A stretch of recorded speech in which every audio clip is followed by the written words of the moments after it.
When I hit 71, I'd saved millions. Then my only son was killed in a car crash. My whole world collapsed. At the funeral, 3 identical children walked up to me with a truth that turned everything upside down. My son kept them hidden out of love. Imagine thinking you understood loss, the kind that hollows you out from the inside. I thought I knew that feeling. Then came a phone call that didn't just break my heart. It shattered my entire reality and left me staring at a grave, wondering if I'd been living a lie for 43 years. What would you do if your beloved son died, only for you to discover a shocking secret he'd kept from you his entire adult life? My name is Marlene, and at 71, life felt settled, predictable, until a Tuesday morning in March when the world just stopped. I was in my kitchen, the very heart of my home, filled with echoes of Michael, making him breakfast every morning until he moved out at 25. Countless conversations about his dreams, his medical practice, his bright future. The phone rang, and a cold dread seized me before I even picked it up. "Mrs. Patterson, this is Officer Williams. I'm calling about your son, Michael." The rest was a blur. Medical terms I didn't want to hear. Collision, unresponsive. "I'm sorry for your loss." The officer's voice was kind, but distant, like he delivered this news 100 times before. Michael was gone. My only child.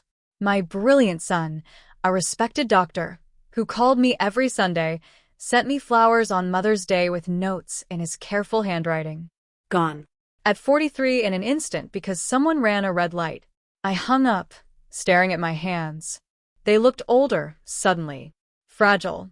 The silence in my house now was different. Not peaceful, but empty, hollow, a gaping wound in my chest. People always said I was lucky, with my late husband Gerald's smart investments and my careful savings. Millions in the bank. A beautiful home. Everything we'd worked for. But what good is money when the only person you want to share it with is gone? The funeral preparations passed in a haze. Michael's colleagues from the hospital were amazing. They spoke of him with such respect, dedicated, compassionate. They talked about the endless hours he worked, the patients he cared for, how he never took time for himself. Always helping someone, Dr. Rodriguez told me at the visitation. Always staying late, going above and beyond. We used to joke the hospital was his second home. I nodded, smiled, accepting their condolences, but inside, a knot of guilt tightened. Was Michael working so much because he was lonely? Had I failed him somehow? We spoke every week, but was that enough? Should I have visited more? Insisted he find someone, take a vacation? The service was at St. Mary's, where he was baptized. The pews overflowed with people he'd touched. I sat in the front row, wearing the black dress from Gerald's funeral, a dress I'd prayed never to wear again. Father Martinez spoke beautifully, but I couldn't focus. All I could think about was the terrifying silence I'd face when I returned home. At Greenwood Cemetery, the crisp April air felt cruel. Michael would never see another spring. As they lowered his casket, something inside me broke. It wasn't how it was supposed to be. Parents aren't supposed to bury their children. As the crowd thinned, I accepted final sympathies. Most people had left when I noticed them. 3 small figures, standing at a distance near a grand oak tree. Identical little girls, maybe 10 or 11, in formal black dresses that looked too grown-up. They held hands, their faces serious, beyond their years. They weren't looking at Michael's grave with curiosity, but with genuine, profound grief. Slowly, reverently, they approached the fresh mound of earth. Each carried a single white daisy. They placed them carefully one by one. The similarity was startling. Triplets. Same dark hair, serious brown eyes, delicate features. Then one of them spoke. Her voice was so soft I almost missed it. "Bye, Daddy." The words hit me like a physical blow. A gasp escaped me. All 3 girls spun around, their eyes wide with surprise, then something that looked almost like fear. Without another word, they turned and ran, their small hands still clasped, disappearing behind the cars. Had I imagined it? Had one of those children really called Michael Daddy? No, that was impossible. Michael didn't have children. He'd never even been married. He would have told me, wouldn't he? Mrs. Chun, my neighbor, tugged my arm gently. Marlene, dear, we should get you home. You've had such a long day. Did you see those children? I asked her, my voice trembling. What children, honey? She looked around the now empty cemetery, concerned. I don't see anyone, dear. It's just us now. Maybe grief was playing tricks on my mind. But as we walked to the car, I couldn't shake the image of those 3 identical faces, or the sound of that small voice whispering, "Bye, Daddy." That night, I sat alone, surrounded by sympathy flowers and casserole dishes. The house was impossibly quiet. My mind replayed the day, but it kept returning to those 3 little girls. If Michael had children, wouldn't I know? Wouldn't he have brought them to visit? The idea was absurd. And yet, I thought about Michael's late nights, the conferences, the times he'd seemed distracted during our calls. Had he been hiding something? A part of his life he'd kept completely secret? The rational part of me screamed that I was looking for mysteries where none existed. Grief could make you see things, imagine connections. But I couldn't forget the way they looked at his grave, the careful way they placed those flowers, and that voice, so small and sad, saying goodbye. As I turned off the lights, I made a decision. Tomorrow, I would go back. I needed to understand what I'd seen, even if it meant discovering my grief had made me delusional. Because if those children were connected to Michael, if my son had secrets I never knew about, then maybe, just maybe, I wasn't as alone as I thought. I didn't sleep that night. Every time I closed my eyes, those 3 little faces appeared. That whispered, "Bye, Daddy," echoed, "By dawn." I was convinced I was losing my mind. Grief does that, doesn't it? Makes you see and hear things. But I couldn't stay away from the cemetery. I started going every morning after breakfast. At first, I told myself I was visiting Michael, bringing flowers, talking to him. But the truth was, I was looking for them. For a week, I saw nothing but groundskeepers and elderly visitors. I began to think Mrs. Chun was right. Maybe it was just sorrow. Then, on Wednesday, I saw them again. It was around 10 a.m. I was kneeling by Michael's grave, arranging yellow tulips, his favorite. As I stood up, brushing dirt from my knees, I caught movement near the oak tree. 3 small figures. School uniforms, navy skirts, white shirts, matching cardigans. Walking slowly towards the grave, each with a single flower. This time, I saw them clearly. Identical triplets, around 10 years old, dark brown hair in neat ponytails.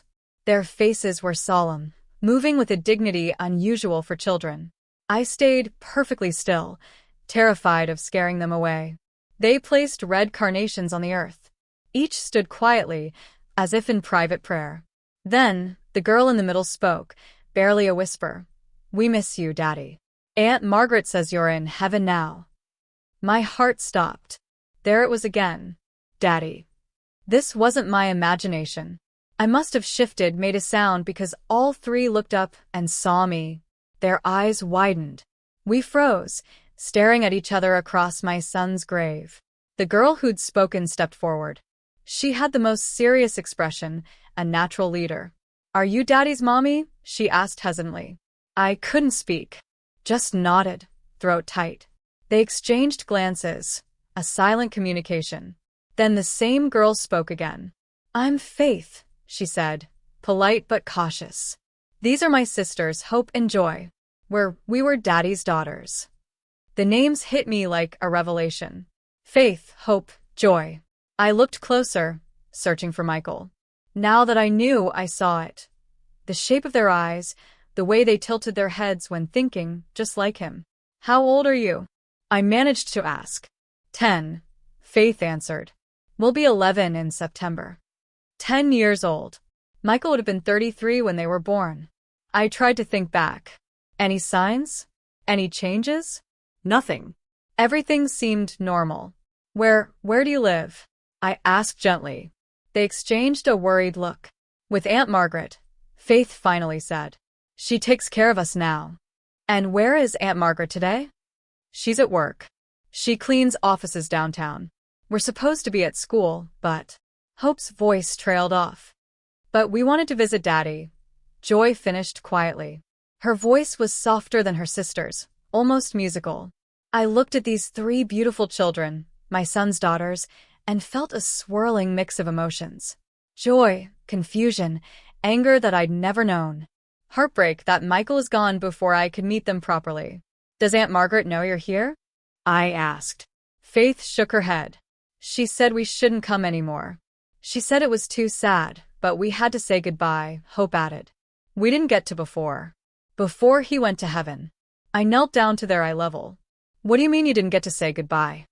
Daddy was supposed to come see us that weekend. Joy explained, her eyes welling up. But then Aunt Margaret got a phone call, and she started crying, and she told us Daddy had an accident. The weekend of the accident. Michael had canceled our Sunday dinner, saying he had something important to do. Did you see your daddy often? I asked carefully. Every other weekend, Faith said. And sometimes he would take us to the park after school. He taught us how to ride bikes and how to make pancakes. He read us stories too, Hope added. Really good ones about princesses and dragons. And he always brought us presents, Joy said with a small smile. Nothing fancy, just little things. Coloring books and hair ribbons, and once a puzzle with 100 pieces. Tears pricked my eyes. These children clearly loved Michael. He had been a part of their lives in ways I'd never known. How had he kept this secret for 10 years? Why didn't he ever bring you to meet me? I asked, though I wasn't sure I wanted the answer. The girls looked at each other uncertainly. He said. Faith began slowly. He said you were still very sad about Grandpa Gerald dying and he didn't want to make you sadder. That didn't make sense. Gerald had died 8 years ago. While I grieved, I'd never been the type to shut myself away. Michael knew that. Did he say anything else about me? I pressed gently. He said you were the best mommy in the world, Hope said earnestly. And that someday, when the time was right, we would meet you, and you would love us, too. The tears came then, impossible to stop. My son had children. 3 beautiful daughters. He'd kept them from me. And now he was gone. And these little girls were as lost as I was. I would have loved you, I whispered. I would have loved you so much. Faith stepped closer, and to my surprise, awkwardly patted my hand. It's okay, she said in that serious way. Daddy said sometimes grown-ups have to make hard choices to protect the people they love. Before I could ask what she meant, a woman's voice called from across the cemetery. Faith, Hope, Joy, what are you doing here? A woman in her 50s, thin, with graying hair and a practical bun, hurried towards us, her face a mix of panic and anger. She wore sturdy clothes, suggesting a life of hard work. The 3 girls immediately clustered together. I'm sorry, Aunt Margaret, Faith said quickly. We just wanted to visit Daddy one more time. Aunt Margaret reached us and began checking the girls over, as if expecting to find them injured. You can't just leave school like that, she scolded. What if something happened to you?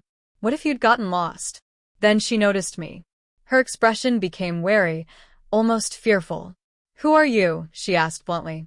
I stood up slowly, wiping my eyes. I'm Marlene Patterson, Michael's mother. The color drained from Margaret's face. She looked from me to the girls and back again, her mind clearly racing to figure out how much I knew. Come on, girls, she said quickly, reaching for Faith's hand.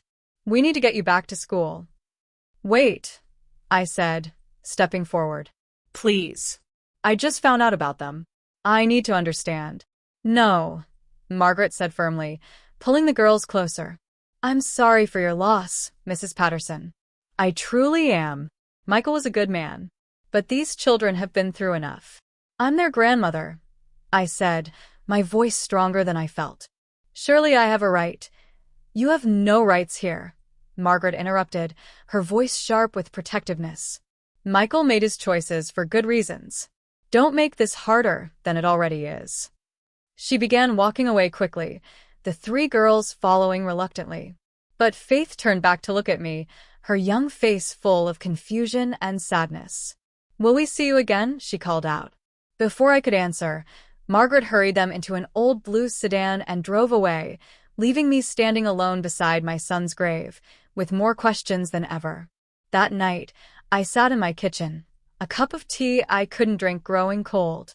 Michael had 3 daughters, 10-year-old girls who called him Daddy, visited his grave with flowers, and lived with an Aunt Margaret terrified of me. Michael had told them I was still grieving Gerald, protecting me from something that would make me sadder. None of it made sense. What could be sad about having grandchildren? What could be so terrible that Michael felt he had to keep his own daughters a secret from me their entire lives? I remembered Faith's words. Daddy said sometimes grown-ups have to make hard choices to protect the people they love. What had Michael been protecting me from? And more importantly, what was I going to do now that I knew these children existed? One thing was certain. I couldn't pretend I'd never seen them. They were Michael's daughters. My granddaughters. The only family I had left in the world. Somehow, I was going to find out the truth. Somehow, I was going to find a way to be part of their lives. Whether Aunt Margaret liked it or not. For 3 days, I drove through neighborhoods, searching for that old blue sedan. Futile, I knew. The city was huge, but I couldn't sit still. Couldn't accept that my granddaughters were out there while I knew nothing about them. On Saturday morning, a different approach. I drove to Michael's apartment building. Maybe someone there knew something. Mr. Torres, the building manager, had been helpful after the funeral. Mrs. Patterson, he said, how are you holding up? I'm managing, I said, not entirely truthfully. Mr. Torres, I need to ask you something. Did Michael ever have visitors? Children, perhaps? His expression grew cautious. Well, I wouldn't normally discuss tenants' private affairs. Please, I cut in. It's important. I think they might be family. He glanced around the empty lobby, then lowered his voice. There were 3 little girls who came by sometimes. Always very polite, very quiet. They usually came with an older woman, not young, maybe 50s. My heart raced. How often did they visit? Every couple of weeks, I'd say. Dr. Patterson would pick them up sometimes, or they'd come here. Never caused any trouble. Sweet kids. Do you know anything about the woman with them? Mr. Torres shook his head. She kept to herself, but she always looked tired, if you know what I mean. Like she was carrying a heavy load. That matched. Aunt Margaret. I thanked him, feeling like I was slowly collecting pieces of a puzzle I didn't yet understand. That afternoon, I made a decision that wasn't entirely rational. I drove back to the cemetery and waited. If the girls had skipped school to visit Michael before, maybe they'd do it again. I parked under some trees, where I could see Michael's grave without being obvious. I felt a bit like a stalker, but shoved the thought away. These were my granddaughters. I had a right to know. I waited for 2 hours. Then, the blue sedan pulled up near the entrance. My heart jumped. Margaret got out, followed by the 3 girls. This time, they weren't in uniforms. Simple weekend clothes, jeans and sweaters. Well cared for, but not expensive. I waited until they'd been at the grave for a few minutes, then approached slowly. Margaret saw me first. Her face immediately tensed. Mrs. Patterson, she said, stepping protectively in front of the girls. What are you doing here? The same thing you are, I said gently. Visiting my son. Faith, hope, and joy peered around Margaret. Curious but wary. I could see the family resemblance more clearly now. Michael's eyes, definitely. Something about their expressions reminded me of him at that age. We brought Daddy new flowers, Joy said softly, holding up a small bouquet of wildflowers. We picked them ourselves. They're beautiful, I said, meaning it. I'm sure he'd love them. Margaret remained tense, ready to leave. But I saw something in her expression. Exhaustion. Resignation. She looked like a woman trying to hold too many things together. Margaret, I said carefully, could we talk just for a few minutes? There's nothing to talk about, she replied, but her voice lacked conviction. Please, I pleaded. I just want to understand. These are Michael's daughters. My granddaughters. I'm not trying to cause trouble. I just want to know about them. The girls were listening to every word, their young faces serious. Faith stepped forward slightly. Aunt Margaret, she said quietly. Maybe we should talk to her. Daddy always said she was nice. Margaret looked down at Faith. I saw her resolve wavering. She was quiet for a long moment, then sighed deeply. Not here, she said finally. There's a diner on Maple Street. Mal's, do you know it? I nodded. I can meet you there. Give us 10 minutes, Margaret added. And Mrs. Patterson, this doesn't mean anything's changed. I'm just willing to answer a few questions. 20 minutes later, I sat in a worn vinyl booth across from Margaret, while Faith, Hope, and Joy shared a plate of French fries and chocolate milkshakes. The diner was nearly empty, giving us privacy. How long have you been taking care of them? I asked quietly. Margaret stirred her coffee absently. Since their mother died. Almost 4 years now. For years. Their mother died when they were only 6. Margaret nodded. Sarah was my sister. She had some problems. Health problems, mainly. Michael helped her as much as he could, but when she passed, there was nobody else. I looked at the 3 girls, giggling quietly. They seemed happy, but I saw a carefulness in their actions, as if they were used to not drawing attention to themselves. What kind of health problems? I asked. Margaret's expression became guarded. That's not really. Look, Mrs. Patterson, I understand you want to know, but some things are private. I'm their grandmother, I said, trying to keep my voice calm. If there are health issues I should know about. You're not their grandmother, Margaret interrupted sharply. Not legally. Not in any way that matters. Michael never married Sarah. He helped support them, yes, and he loved those girls more than anything, but you have no legal claim to them. Her words stung, but I saw the fear behind Margaret's harsh tone. She was protecting them, the only way she knew how. I'm not trying to take them away from you, I said softly. I can see that you love them. But Margaret, I'm 71 years old. Michael was my only child. These girls are the only family I have left. Margaret looked at me for a long moment. I saw something shift. Maybe she recognized the loneliness in my voice. Or maybe she was just tired of carrying the responsibility alone. Sarah had a genetic condition, she said finally, her voice barely a whisper. Something that affects the muscles. Makes them weak over time. It's rare. And it's hereditary. My stomach dropped. I looked at the 3 girls, studying their faces, their movements. They seemed healthy enough, but I realized I didn't know what to look for. Do the girls have it too? I asked. Margaret's eyes filled with tears. 2 of them do. Hope and Joy. Faith seems to be clear, but we won't know for sure until they're older. The air felt sucked out of the room. My granddaughters, 2 of them, inherited a genetic condition that would weaken their muscles over time. How bad is it? I whispered. It's manageable with the right care. Physical therapy, medications, monitoring. But it's expensive. Really expensive. Michael was helping with the medical costs. But now. She didn't need to finish. Now Michael was gone, and she was managing everything alone. I looked at Hope and Joy again. They did seem a bit more careful in their movements. And now that I was looking, they tired more easily.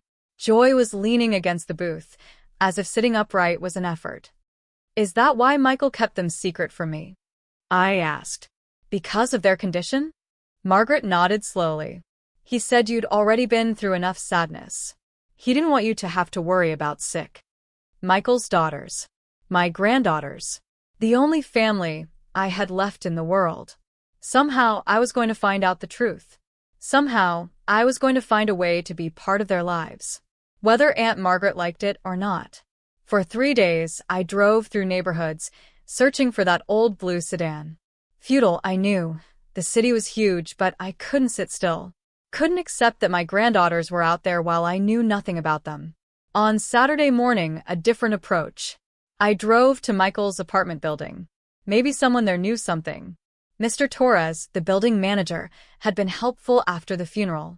Mrs. Patterson, he said, how are you holding up? I'm managing, I said, not entirely truthfully.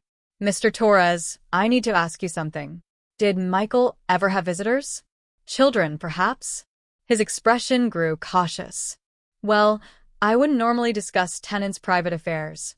Please, I cut in. It's important. I think they might be family. He glanced around the empty lobby, then lowered his voice. There were 3 little girls who came by sometimes. Always very polite, very quiet. They usually came with an older woman, not young, maybe 50s. My heart raced. How often did they visit? Every couple of weeks, I'd say. Dr. Patterson would pick them up sometimes, or they'd come here. Never caused any trouble. Sweet kids. Do you know anything about the woman with them? Mr. Torres shook his head. She kept to herself, but she always looked tired, if you know what I mean. Like she was carrying a heavy load. That matched. Aunt Margaret. I thanked him, feeling like I was slowly collecting pieces of a puzzle I didn't yet understand. That afternoon, I made a decision that wasn't entirely rational. I drove back to the cemetery and waited. If the girls had skipped school to visit Michael before, maybe they'd do it again. I parked under some trees, where I could see Michael's grave without being obvious. I felt a bit like a stalker, but shoved the thought away. These were my granddaughters. I had a right to know. I waited for 2 hours. Then, the blue sedan pulled up near the entrance. My heart jumped. Margaret got out, followed by the 3 girls. This time, they weren't in uniforms. Simple weekend clothes, jeans and sweaters. Well cared for, but not expensive. I waited until they'd been at the grave for a few minutes, then approached slowly. Margaret saw me first. Her face immediately tensed. "Mrs. Patterson," she said, stepping protectively in front of the girls. "What are you doing here?" "The same thing you are," I said gently. "Visiting my son." Faith, hope, and joy peered around Margaret. Curious but wary. I could see the family resemblance more clearly now. Michael's eyes, definitely. Something about their expressions reminded me of him at that age. "We brought Daddy new flowers," Joy said softly, holding up a small bouquet of wildflowers. "We picked them ourselves." "They're beautiful," I said, meaning it. "I'm sure he'd love them." Margaret remained tense, ready to leave. But I saw something in her expression. Exhaustion. Resignation. She looked like a woman trying to hold too many things together. "Margaret," I said carefully, "could we talk just for a few minutes?" "There's nothing to talk about," she replied, but her voice lacked conviction. "Please," I pleaded. "I just want to understand. These are Michael's daughters. My granddaughters. I'm not trying to cause trouble. I just want to know about them." The girls were listening to every word, their young faces serious. Faith stepped forward slightly. "Aunt Margaret," she said quietly. "Maybe we should talk to her. Daddy always said she was nice." Margaret looked down at Faith. I saw her resolve wavering. She was quiet for a long moment, then sighed deeply. "Not here," she said finally. "There's a diner on Maple Street. Mal's, do you know it?" I nodded. "I can meet you there." "Give us 10 minutes," Margaret added. "And Mrs. Patterson, this doesn't mean anything's changed. I'm just willing to answer a few questions." 20 minutes later, I sat in a worn vinyl booth across from Margaret, while Faith, Hope, and Joy shared a plate of French fries and chocolate milkshakes. The diner was nearly empty, giving us privacy. "How long have you been taking care of them?" I asked quietly. Margaret stirred her coffee absently. "Since their mother died. Almost 4 years now." "For years." "Their mother died when they were only 6. Margaret nodded. "Sarah was my sister. She had some problems. Health problems, mainly. Michael helped her as much as he could, but when she passed, there was nobody else." I looked at the 3 girls, giggling quietly. They seemed happy, but I saw a carefulness in their actions, as if they were used to not drawing attention to themselves. "What kind of health problems?" I asked. Margaret's expression became guarded. "That's not really." "Look, Mrs. Patterson, I understand you want to know, but some things are private." "I'm their grandmother," I said, trying to keep my voice calm. "If there are health issues I should know about—" "You're not their grandmother," Margaret interrupted sharply. "Not legally. Not in any way that matters. Michael never married Sarah. He helped support them, yes, and he loved those girls more than anything, but you have no legal claim to them." Her words stung, but I saw the fear behind Margaret's harsh tone. She was protecting them, the only way she knew how. "I'm not trying to take them away from you," I said softly. "I can see that you love them. But Margaret, I'm 71 years old. Michael was my only child. These girls are the only family I have left." Margaret looked at me for a long moment. I saw something shift. Maybe she recognized the loneliness in my voice. Or maybe she was just tired of carrying the responsibility alone. "Sarah had a genetic condition," she said finally, her voice barely a whisper. "Something that affects the muscles. Makes them weak over time. It's rare. And it's hereditary." My stomach dropped. I looked at the three girls, studying their faces, their movements. They seemed healthy enough, but I realized I didn't know what to look for. "Do the girls have it too?" I asked. Margaret's eyes filled with tears. "Two of them do. Hope and Joy. Faith seems to be clear, but we won't know for sure until they're older." The air felt sucked out of the room. My granddaughters, two of them, inherited a genetic condition that would weaken their muscles over time. "How bad is it?" I whispered. "It's manageable with the right care. Physical therapy, medications, monitoring. But it's expensive. Really expensive." Michael was helping with the medical costs. But now... She didn't need to finish. Now Michael was gone, and she was managing everything alone. I looked at Hope and Joy again. They did seem a bit more careful in their movements. And now that I was looking, they tired more easily. Joy was leaning against the booth, as if sitting upright was an effort. "Is that why Michael kept them secret from me?" I asked. "Because of their condition?" Margaret nodded slowly. "He said you'd already been through enough sadness. He didn't want you to have to worry about sick reading stories, pushing them on swings. Daddy said you lived far away," Joy said, as I studied a drawing of Michael and the girls around a birthday cake. "But that someday we might meet you." "I didn't live far away," I said gently. "I just didn't know about you. But I wish I had. I would have loved to be part of all these wonderful times." Hope leaned against my arm. She was smaller than her sisters, I noticed, and seemed to tire more easily. Even sitting still, she rested against me as if being upright took effort. "Are you really rich?" Faith asked suddenly, with the directness only children possess. "Faith!" Margaret scolded, but I held up a hand. "It's okay." "Yes, I suppose I am. Your grandfather and I were very careful with money, and when he died, he left me well provided for." "Daddy said rich people sometimes don't like poor people," Joy said matter-of-factly. "But he said you weren't like that." "Your daddy was right," I said, wondering what experiences had led Michael to have that conversation. Having money doesn't make someone better or worse. It just means they have different responsibilities. "What kind of responsibilities?" Hope asked sleepily. I thought about how to explain it. "Well, if you have more than you need, I think you should help people who don't have enough. Like how you three take care of each other." Faith nodded seriously. "That makes sense." We spent the next hour looking through photo albums Margaret brought out. Pictures of the girls at various ages, always together, often with Michael. I saw him teaching them to garden, taking them to zoos and museums, helping with homework. What struck me most was how happy he looked in these pictures. A lightness in his face that I realized had been missing during our visits in recent years. Not that he'd seemed unhappy with me, but there was something different in these photos. A complete, unguarded joy. "He loved you all very much," I said, studying a picture of Michael with all three girls piled on him, everyone laughing. "He said he loved us as much as all the stars in the sky," Joy said. "And that even when we couldn't see him, he was always thinking about us." Tears threatened, and I blinked them back. This wasn't the time for my sadness. As the afternoon wore on, I noticed things that confirmed what Margaret had told me about Hope and Joy's condition. They tired more easily than Faith. Their movements were slightly less coordinated.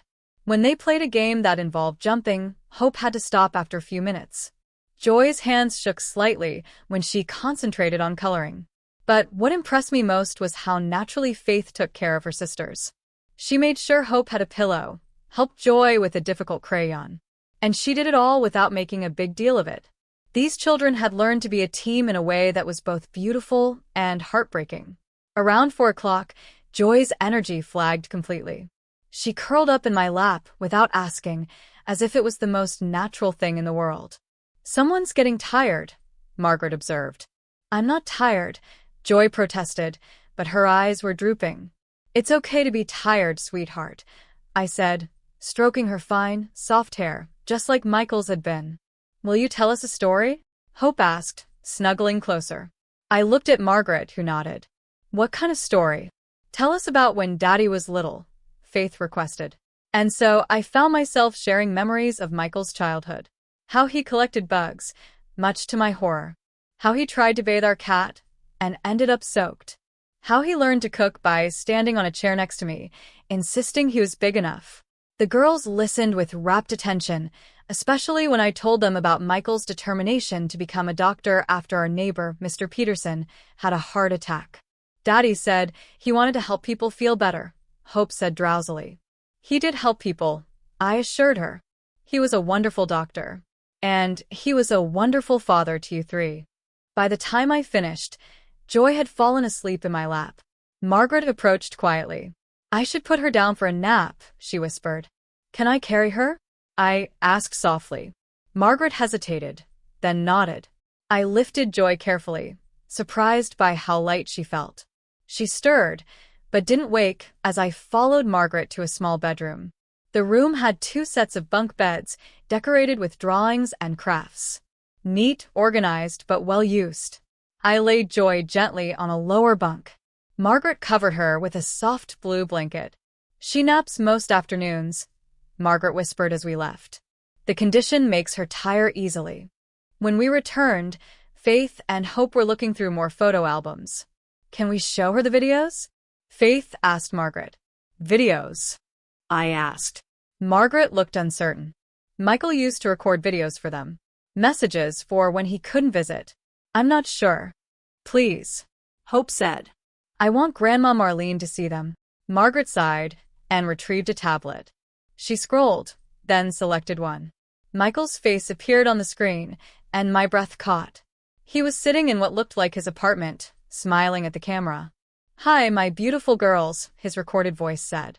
"I'm sorry I can't be with you today, but I wanted to tell you a story."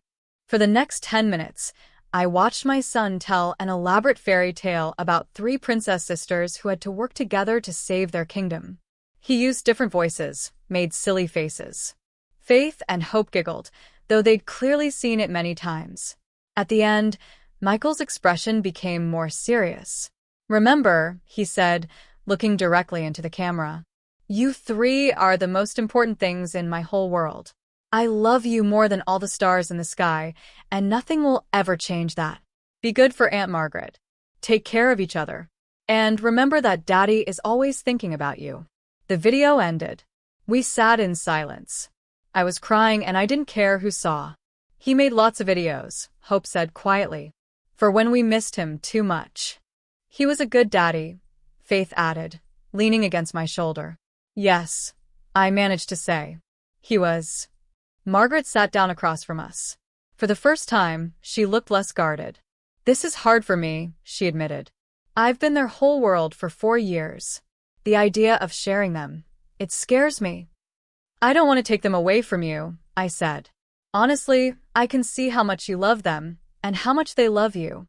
But Margaret, wouldn't it be easier if you had help?" She was quiet for a long moment. "Their next round of medical appointments is coming up. Hope needs to see the neurologist and Joy's physical therapy evaluation is due. The insurance company is fighting some of the coverage." "What if I handled that?" I offered. "What if we got them the best doctors, the best care, without worrying about insurance companies or costs?" "I can't let you just pay for everything," Margaret said. "That's not fair to you." "It's not about fair," I said. "It's about family. These girls are Michael's daughters, my granddaughters. Taking care of them is something I want to do." Faith had been listening intently. "Aunt Margaret," she said quietly, "maybe it would be good to have help. You've been really tired lately." Margaret looked at Faith with surprise. I realized these children were far more aware of adult struggles than we wanted them to be. We don't want you to be sad and tired all the time, Hope added. Maybe Grandma Marlene could help make things easier. Looking at these two little girls trying to take care of the woman who'd been taking care of them, I felt something shift deep inside. This wasn't just about me gaining granddaughters, or even honoring Michael's memory. This was about a family that needed help, and I had the resources to provide it. What if we started small? I suggested. What if I helped with the next round of appointments, just to see how it goes? Margaret looked at Faith and Hope, who both nodded encouragingly. Then she looked at me with an expression that was part hope, part fear. Okay, she said finally. We can try that. As I prepared to leave, Joy woke up and insisted on walking me to the door. All three girls hugged me goodbye. Faith slipped a small piece of paper into my hand. It's my phone number, she whispered, in case you want to call us. I looked at the carefully written numbers in a 10-year-old's handwriting, my heart swelling. I would love to call you, I whispered back. As I drove home, I thought about everything I'd learned. These children were remarkable, not just in spite of their challenges, but because of how they'd learned to face them together. They were Michael's daughters in every way that mattered, shaped by his love, even in secret. But what struck me most was how naturally we'd all fallen into being together. It hadn't felt awkward. It had felt like family. That night, I called the number Faith had given me. Margaret answered, and when I asked to speak to the girls, she handed the phone over without hesitation. Grandma Marlene. Joy's voice came through, full of excitement. Did you get home okay? I did, sweetheart. Thank you for a wonderful afternoon. Will you come see us again? Hope asked. As often as you'll have me, I promised and I meant it. Whatever challenges lay ahead, whatever medical appointments and insurance battles and difficult days awaited us, I was committed to being part of these girls' lives. They were my family, and family took care of each other. It was exactly what Michael would have wanted, even if he'd been too afraid to make it happen himself. 3 weeks into our new routine, I thought I was beginning to understand the reality of Hope and Joy's condition. I'd accompanied them to physical therapy, watched them take their medications, learned to recognize when they needed to rest.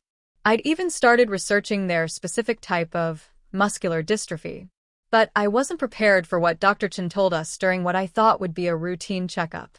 I need to discuss some test results, she said, settling behind her desk. Margaret, the girls, and I sat in the cramped examination room. Hope and Joy were coloring quietly. Faith sat protectively between her sisters.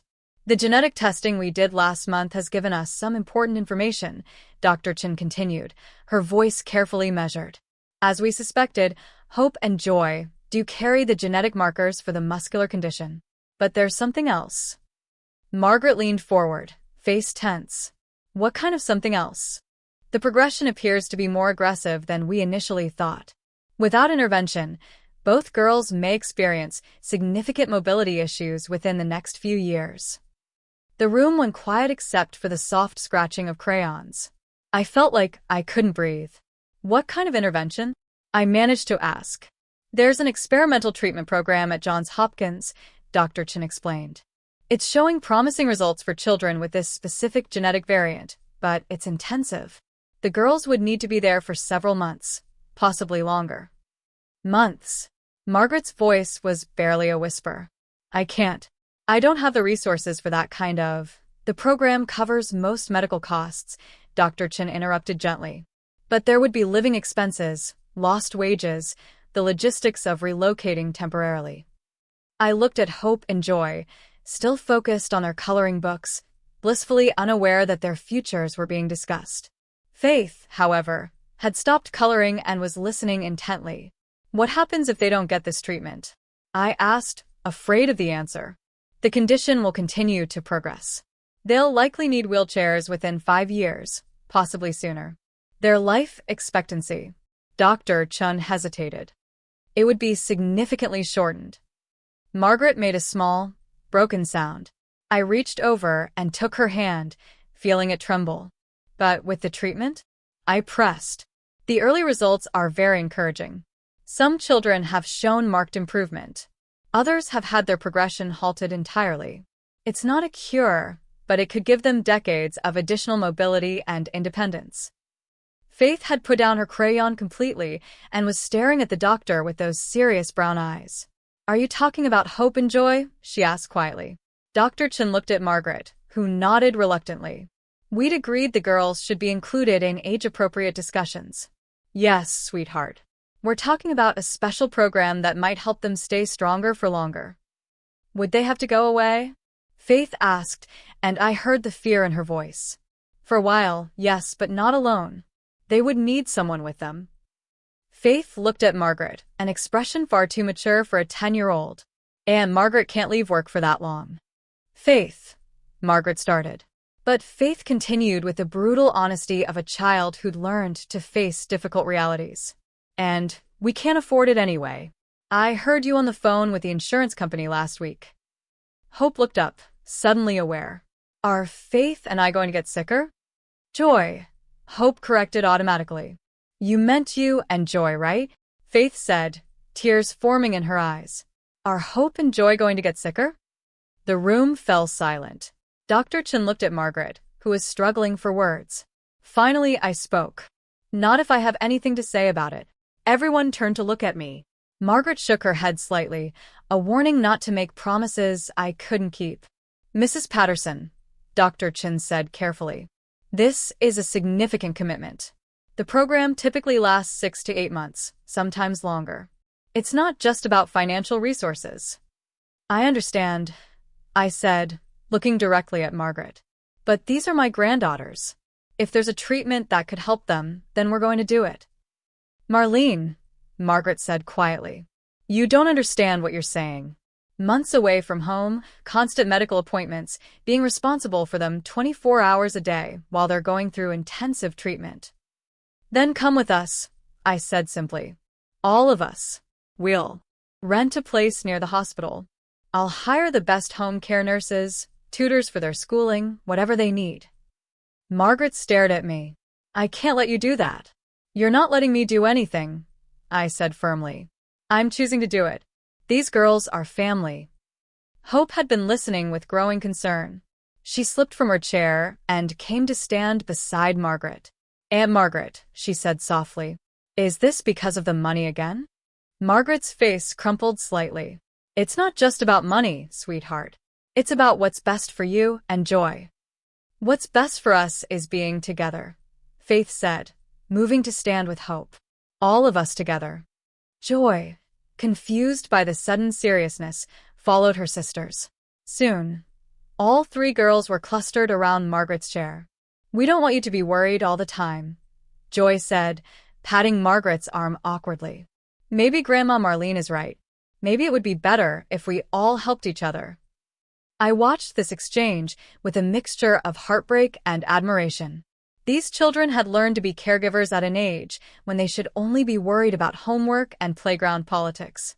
"Dr. Chen," I said, "what's the timeline for making this decision?"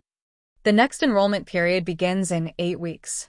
I need to submit the application within the next 2 weeks to be considered." I looked at Margaret, still surrounded by 3 worried little girls. "What do you need to make this decision?" Margaret was quiet for a long time. Finally, she looked up at me, tears in her eyes. "I need to know that you understand what you're committing to. This isn't just about paying for treatment. This is about being responsible for 2 sick children for months, maybe years. This is about watching them struggle through painful procedures and setbacks and still finding ways to keep their spirits up. And this is about Faith," she continued, looking at the 3rd triplet. "She'll need support too. Watching her sisters go through this, she'll need to feel like she matters just as much, even though she's not the one who's sick." I knelt down to their eye level. "Faith, Hope, Joy," I said seriously. "If we do this, it's going to be hard sometimes. There will be days when Hope and Joy feel bad, and days when all of us feel scared or sad. But we'll face it together as a family." "Will we all stay together?" Faith asked. "Every single day," I promised. "Even when it's hard?" Hope asked. "Especially when it's hard." Joy, who'd been unusually quiet, suddenly stepped forward and hugged me tightly. "I don't want to get sicker," she whispered against my shoulder. "You're not going to get sicker," I said firmly, holding her close. "We're going to fight this thing with everything we have." Later that evening, after we'd returned to Margaret's house and the girls were in bed, Margaret and I sat at her kitchen table with cups of tea. Neither of us was drinking. "There's something else you need to know," Margaret said quietly, "about why Michael kept them secret." I waited, sensing this was important. Sarah didn't just die from the genetic condition. She took her own life. The words hit me like a physical blow. What? She couldn't handle watching the girls start to show symptoms. She was terrified of what their future would look like. Terrified they'd inherited her condition. One night, she couldn't bear it anymore. I stared at Margaret, processing. The girls don't know. They think she died from complications of her illness, which is technically true, but Michael was devastated. He blamed himself for not seeing how bad her depression had gotten. "That's why he didn't tell me about them," I said, understanding flooding through me. "He was afraid I wouldn't be able to handle it either." Margaret nodded. "He said you'd already lost your husband, that you didn't need to lose yourself worrying about sick grandchildren, too. He was trying to protect everyone." I thought about my son, carrying this secret for years, trying to support these children and their mother while shielding me from what he saw as unbearable pain. "He was wrong," I said finally. "Not about Sarah's pain. That was real and terrible. But he was wrong about me. I would have helped. I would have been there for all of them."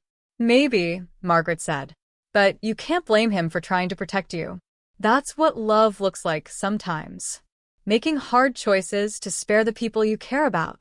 I sat in that small kitchen, thinking about Michael's secret videos, about the careful way he'd structure their lives to give them stability while keeping them separate from me. About how he'd worked extra shifts to pay for their medical care, never breathing a word about the financial strain. "Margaret," I said finally, "I want to do this treatment program. Not because I feel guilty about Michael's choices, but because these girls deserve every chance we can give them." She looked at me for a long moment. "It's going to change your life completely.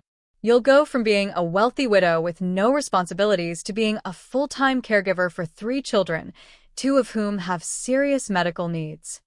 "My life changed the moment I saw them at Michael's grave," I said. "Everything since then has just been figuring out how to make it work." Margaret smiled for the first time since we'd left the doctor's office. "Okay," she said. "Let's do it. Let's give those girls the best shot we can." As I drove home that night, I thought about the conversation ahead with the girls, about relocating our entire lives to Baltimore for months, about the challenges we'd face. But mostly, I thought about Joy's small voice whispering, "I don't want to get sicker," and my own fierce response, "You're not going to get sicker." I'd made a promise to my granddaughters, and I intended to keep it. Whatever it took, however long it took, however much it cost, we were going to fight for their futures. It's what Michael would have wanted. It's what these brave little girls deserved. And it's what family does. We show up for each other, especially when the stakes are highest. The next morning, I called Dr. Chen's office and told them to submit the application. Then I called my financial advisor and told him I'd be making some significant changes to my spending priorities. For the first time since Michael's death, I felt like I had a purpose that mattered more than anything else in the world. 18 months later, I stood in the kitchen of our house in Baltimore, watching Faith help Joy with her physical therapy exercises while Hope practiced piano in the living room. The sound of children's laughter mixed with music filled rooms that had been empty for too long. I couldn't remember what silence used to feel like. The treatment program had been everything Dr. Chen warned: intensive, exhausting, sometimes heartbreaking. There were days Hope and Joy were too sick from medications to do anything but sleep. Days Faith felt left out, because so much attention was focused on her sisters. Days Margaret and I were so tired we could barely think straight. But there were other days, too. Days Hope's muscle strength tests showed improvement. Days Joy could walk farther than she had the week before. Days all 3 girls laughed so hard at something ridiculous that we forgot about test results and treatment schedules. Grandma Marlene, Joy called from her stretches. "When Faith and Hope turn 11 next month, can we have the party here?" "Of course, sweetheart," I said, still getting used to how naturally Grandma had become part of my identity. "What kind of party do you want?" "A pizza party," Faith said immediately. with extra cheese and those little sausages. Pepperoni, Hope corrected from the piano bench. They're called pepperoni. I smiled at their constant corrections, a habit that had become one of my favorite things about their sisterly dynamic. In these months, I'd learned Faith was the organizer, Hope the dreamer, and Joy the peacemaker. Margaret appeared in the doorway, home from her new job at the hospital's patient advocacy office. We'd found the position through Dr. Chen's connections. It allowed Margaret to use her experience with medical bureaucracy to help other families navigate the system. More importantly, it gave her a sense of purpose beyond just caring for the girls. "How did therapy go today?" she asked, accepting the cup of coffee I handed her. "Joy walked 3 more steps than yesterday," Faith reported proudly. And Hope played that hard song all the way through without stopping. The progress had been slow but steady. Hope's condition had stabilized completely. Her muscle function was actually better now than when we started. Joy's improvement was more gradual, but she was defying every pessimistic prediction the doctors had made about her mobility. More importantly, both girls had learned that their condition didn't define them. Hope was becoming an accomplished pianist, something she'd never had the energy to pursue before. Joy had discovered a talent for storytelling and was already talking about writing books. "Speaking of the party," Margaret said, settling into her chair at our kitchen table, "I got a call from Dr. Chen today. She wants to include the girls in a case study about the treatment program." "What does that mean?" Faith asked, immediately alert. "It means Hope and Joy's progress has been so good that other doctors want to learn from it," I explained. "To help other children who have the same condition." Would we have to do anything different?" Hope asked, pausing her piano practice. "Just some extra tests and interviews," Margaret said. "Nothing painful or scary. They want to document how well you're both doing." The girls exchanged glances, that silent communication they'd perfected. "If it helps other kids," Joy said finally. "We should do it." "Definitely," Hope agreed. "Right, Faith?" Faith nodded seriously. "We know how scary it was when we first found out about the treatment. If we can help other families not be so scared, we should." I watched this exchange with the same mixture of pride and heartbreak I felt almost daily. These children had developed a maturity and compassion that came from facing serious challenges together. But I sometimes wished they could just be carefree 10-year-olds. That evening, after the girls were in bed, Margaret and I sat on the front porch of our Baltimore house, a routine we'd developed. The neighborhood was quiet, with the kind of peaceful evening sounds that reminded me why I'd fallen in love with this temporary home. "I got a call from the real estate agent today," Margaret said quietly, "about the house back home." We'd kept Margaret's house rented, but the lease was ending. We needed to decide whether we were going back or making this move permanent. "What are you thinking?" I asked. Margaret was quiet for a moment, looking out at the street where some neighborhood kids were playing kickball in the fading light. "The girls are settled here now. They have friends. They know their way around. Hope's piano teacher thinks she's talented enough for the conservatory program. Joy's enrolled in that creative writing class she loves." "And Faith?" I asked. "Faith keeps asking if we're staying because she wants to try out for the school's debate team next year." Margaret smiled. "She's got Michael's argumentative streak." It was true. Over the months, I'd seen more and more of my son in each of the girls. Faith had his determination. Hope his quiet intensity. Joy his optimism. "What about you?" I asked. "What do you want?" Margaret looked at me with surprise. "What I want? When's the last time someone asked you that question?" She was quiet for so long, I thought she wouldn't answer. Finally, she said, "I want the girls to be happy and healthy.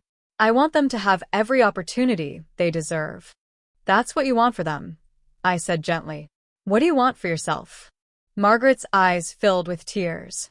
"I want to not be afraid anymore," she whispered. "For 4 years, I've gone to bed every night, terrified that I'm not doing enough, that I'm failing them somehow.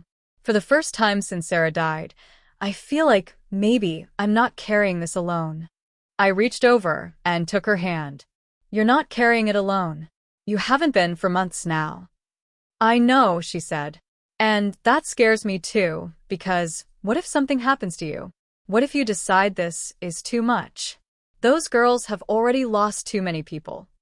It was a conversation we'd danced around for months, but never addressed directly.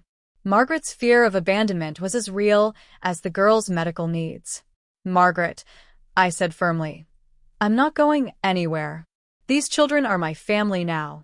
You're my family now. Whatever happens, we face it together. She squeezed my hand tightly. So, we're staying in Baltimore? If that's what's best for the girls, then yes, we'll make it official. The next morning, I found myself in the unusual position of having 3 10-year-olds help me make a major life decision. We sat around the breakfast table with our pancakes and orange juice, and I laid out the choice. We can stay here in Baltimore permanently, I explained, or we can move back to Aunt Margaret's house and visit here regularly for your medical checkups. What do you want to do, Grandma Marlene? Faith asked. I want to do whatever makes you 3 happiest and healthiest, I said honestly. But you had a whole life before us, Hope pointed out, with that serious way she had of thinking. Don't you miss your old house and your friends? The question caught me off guard. Did I miss my old life? The big empty house? The quiet days with no purpose beyond? Managing investments and attending charity luncheons? You know what I miss? I said finally. I miss your daddy. I miss knowing I had family in the world. But I don't miss being alone.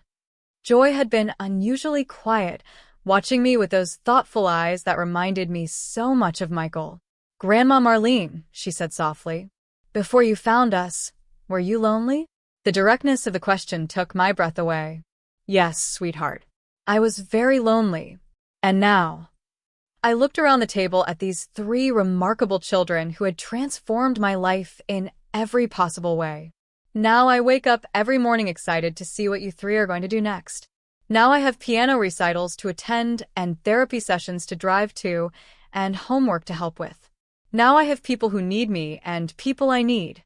So we make each other less lonely. Faith concluded with satisfaction. Exactly. Then we should definitely stay together, Joy said firmly. Families should stay together. All of us? Hope asked, looking at Margaret. All of us, Margaret confirmed. If Grandma Marlene is sure she wants 3 noisy girls permanently taking over her life. I can't think of anything I'd want more, I said, and meant it completely. Later that afternoon, while the girls were at their various activities, Hope at piano, Joy at her writing class, Faith at soccer practice, Margaret and I drove to a real estate office to look at houses for sale. We'd outgrown our rental, and if we were staying permanently, we needed more space. Look at this one, Margaret said, pointing to a listing. 5 bedrooms, 2 offices, and a music room. I studied the photos of a large colonial house just a few blocks from where we were living. It had a big backyard for the girls, a kitchen large enough for all of us to cook together, and best of all, it was within walking distance of the hospital where Hope and Joy would continue their follow-up care. It's perfect, I said. It's expensive, Margaret warned. It's family, I corrected. 6 months later, I stood in that same kitchen, but now it was truly ours. The girls had each decorated their own rooms. Margaret had turned one of the offices into a study space where she was taking night classes to become a certified patient advocate. And I had converted the music room into a library where we read together every evening. The walls were covered with artwork the girls had made, photos from our Baltimore adventures, and report cards that showed all 3 girls thriving in their new schools. Hope's piano was in the corner where she practiced every day with the dedication Michael had shown to his medical studies. Joy's stories were pinned to a bulletin board, each more creative than the last. Faith's debate team trophies sat on the mantelpiece next to photos of all of us together. But my favorite addition was barely visible, a small framed photo on my nightstand showing Michael with the girls when they were younger. Margaret had found it among Sarah's things and given it to me for Christmas. In it, Michael is reading to all 3 girls piled around him like puppies. Everyone is laughing, and the joy on my son's face is unmistakable. I understood now why he'd kept them secret. He hadn't been trying to hurt me or exclude me. He'd been trying to protect everyone he loved from pain he thought might be unbearable. He'd been wrong about what I could handle, but he'd been absolutely right about how much there was to love. That evening, as we sat around our dinner table arguing about whether pineapple belonged on pizza, Faith and I were firmly opposed. Hope and Joy were in favor, and Margaret claimed to be neutral but always ordered Hawaiian. I felt something I hadn't experienced since Gerald died: complete contentment. These three girls had given me more than granddaughters to love. They'd given me purpose, adventure, daily laughter, and the kind of family chaos I'd never known I was missing. Hope and Joy's medical needs had taught me that love wasn't just about the easy moments. It was about showing up for the hard ones, too. Faith's fierce protectiveness had shown me what real strength looked like. And Margaret had become the daughter I'd never had. Someone who understood that family could be chosen as well as inherited. "Grandma Marlene," Joy said, interrupting my thoughts. "You're smiling funny." "What kind of funny?" I asked. "Happy funny," Hope observed. "Like when we surprised you with breakfast in bed on your birthday." "I was just thinking about how much I love our family," I said simply. "Even when we're being loud and arguing about pizza?" Faith asked with a grin. "Especially then." As we cleared the dishes together, I thought about Michael and wished he could see us now. His daughters were thriving, growing into remarkable young women who faced challenges with courage and treated each other with unwavering loyalty. They were getting the medical care they needed and the education they deserved. Most importantly, they were surrounded by people who loved them unconditionally. Maybe he had been trying to protect me from sadness. But what he couldn't have known was that loving these children, even with all the scary medical appointments and uncertain futures, had brought me more joy than I'd thought possible. I'd entered their lives as a grieving mother with nothing but money and loneliness. They transformed me into a grandmother with purpose, a family member with responsibilities that mattered, a woman with a future worth looking forward to. 3 little girls had whispered, "Bye, Daddy," at a graveside. And somehow, that had led to all of us saying hello to a new kind of life together. It wasn't the life I'd planned, but it was infinitely better than the one I'd been living. And every single day, I was grateful that love had found us when we needed it most. Now, I'm curious about you who listened to my story. What would you have done in my place? Have you ever faced something like this? A hidden truth that changed everything?